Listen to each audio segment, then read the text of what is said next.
सृष्टि की कहानी। हेलो बच्चों, आज हम एक अद्भुत कहानी सुनने जा रहे हैं जो सब कुछ की शुरुआत के बारे में है। क्या आपने कभी सोचा है कि हमारे चारों ओर की दुनिया कैसे बनी? पेड़, महासागर, जानवर, तारे और यहां तक कि हम भी, ये सब कहां से आया? बाइबल में एक खास कहानी है जो हमें बताती है कि कैसे परमेश्वर ने सिर्फ 6 दिनों में सब कुछ बनाया। ये कहानी बाइबल की पहली किताब उत्पत्ति से है और ये हमें परमेश्वर की अद्भुत शक्ति और उसकी रचना के प्रति उसके प्रेम को दिखाती है। तो चलिए शुरू करते हैं। आदि में परमेश्वर ने आकाश और पृथ्वी की सृष्टि की और पृथ्वी बेडौल और सुनसान पड़ी थी और गहरे जल के ऊपर अंधियारा था तथा परमेश्वर का आत्मा जल जल के ऊपर मंडलाता था। तब परमेश्वर ने कहा, उजियाला हो, तो उजियाला हो गया। परमेश्वर ने रोशनी को हर जगह चमकाया और उसे दिन कहा। परमेश्वर ने उजियाले को अंधियारे से अलग किया और अंधियारे को रात कहा। इस तरह सुबह और शाम हो गई। यह पहला दिन था। फिर परमेश्वर ने कहा, जल के बीच एक ऐसा अंतर हो कि जल दो भाग हो जाए।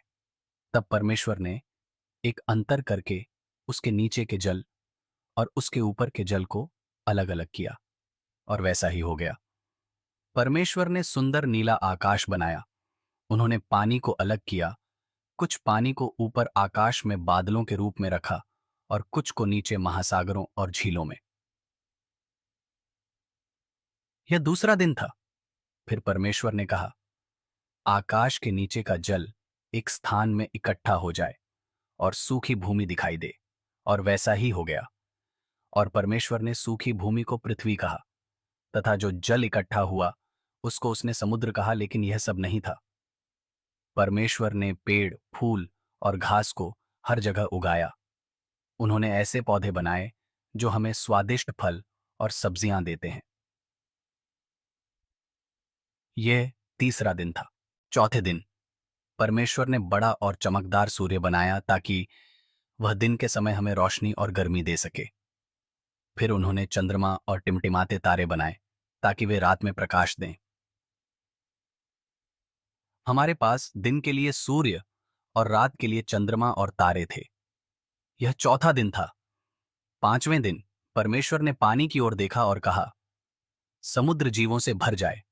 और तुरंत ही समुद्र और नदियां मछलियों से भर गईं, छोटी और बड़ी। फिर परमेश्वर ने पक्षियों को आकाश में उड़ने के लिए बनाया, चील, तोते और कई और पक्षी। यह पांचवां दिन था। छठे दिन परमेश्वर ने सभी जानवरों को बनाया, शेर, बाघ, गाय, खरगोश और यहां तक कि छोटे चींटी भी।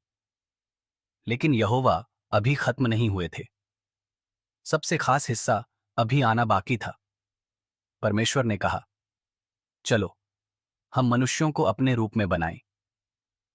और यहोवा परमेश्वर ने आदम को भूमि की मिट्टी से रचा और उसके नथनों में जीवन का श्वास फूंक दिया और आदम जीवता प्राणी बन गया।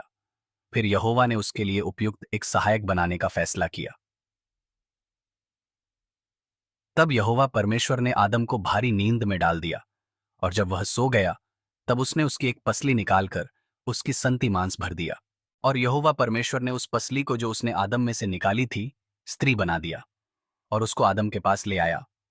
इस प्रकार उन्होंने पहले आदमी जिसका नाम आदम था और पहली औरत जिसका नाम हव्वा था बनाया।